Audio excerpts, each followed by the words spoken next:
L'Exode, chapitre 21. Voici les lois que tu leur présenteras. Si tu achètes un esclave hébreu, il servira 6 années. Mais la 7e, il sortira libre, sans rien payer. S'il est entré seul, il sortira seul. S'il avait une femme, sa femme sortira avec lui. Si c'est son maître qui lui a donné une femme, et qu'il en ait eu des fils ou des filles, la femme et ses enfants seront à son maître, et il sortira seul.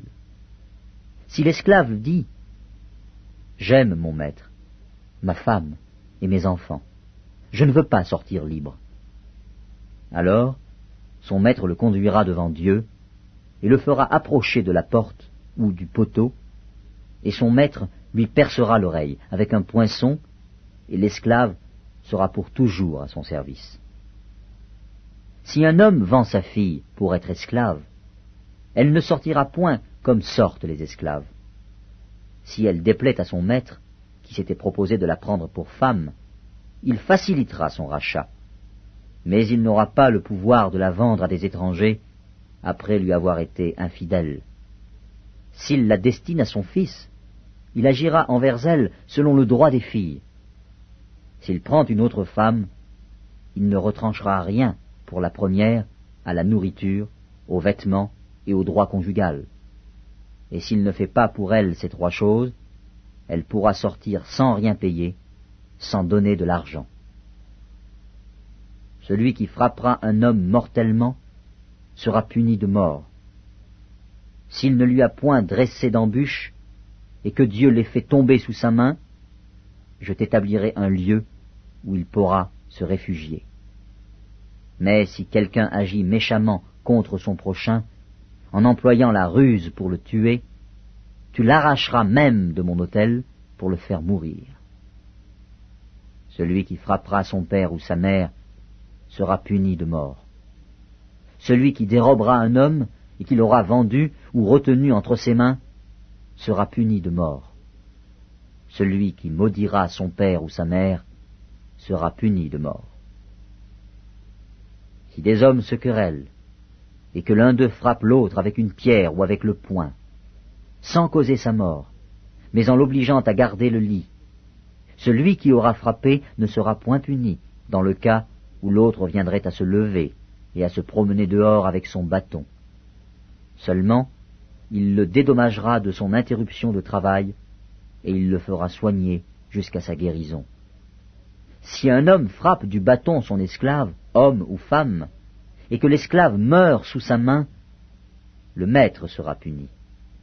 Mais s'il survit 1 jour ou 2, le maître ne sera point puni, car c'est son argent.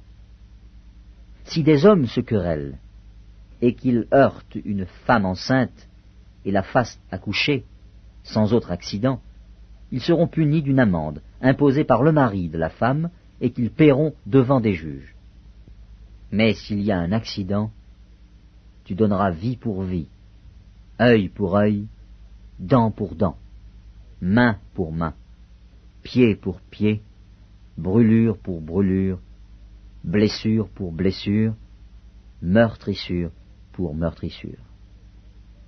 Si un homme frappe l'œil de son esclave, homme ou femme, et qu'il lui fasse perdre l'œil, il le mettra en liberté pour prix de son œil. Et s'il fait tomber une dent à son esclave, homme ou femme, il le mettra en liberté pour prix de sa dent. Si un bœuf frappe de ses cornes un homme ou une femme, et que la mort en soit la suite, le bœuf sera lapidé. Sa chair ne sera point mangée, et le maître du bœuf ne sera point puni.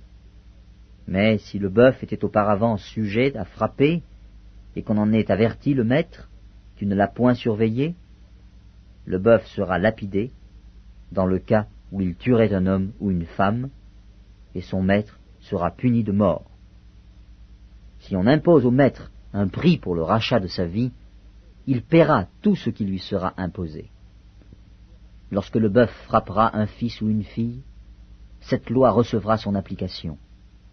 Mais si le bœuf frappe un esclave, homme ou femme, on donnera 30 sicles d'argent au maître de l'esclave, et le bœuf sera lapidé. Si un homme met à découvert une citerne, ou si un homme en creuse une et ne la couvre pas, et qu'il y tombe un bœuf ou un âne, le possesseur de la citerne paiera au maître la valeur de l'animal, en argent, et aura pour lui l'animal mort. Si le bœuf d'un homme frappe de ses cornes le bœuf d'un autre homme, et que la mort en soit la suite, ils vendront le bœuf vivant et en partageront le prix, ils partageront aussi le bœuf mort. Mais, s'il est connu que le bœuf était auparavant sujet à frapper, et que son maître ne l'ait point surveillé, ce maître rendra bœuf pour bœuf, et aura pour lui le bœuf mort.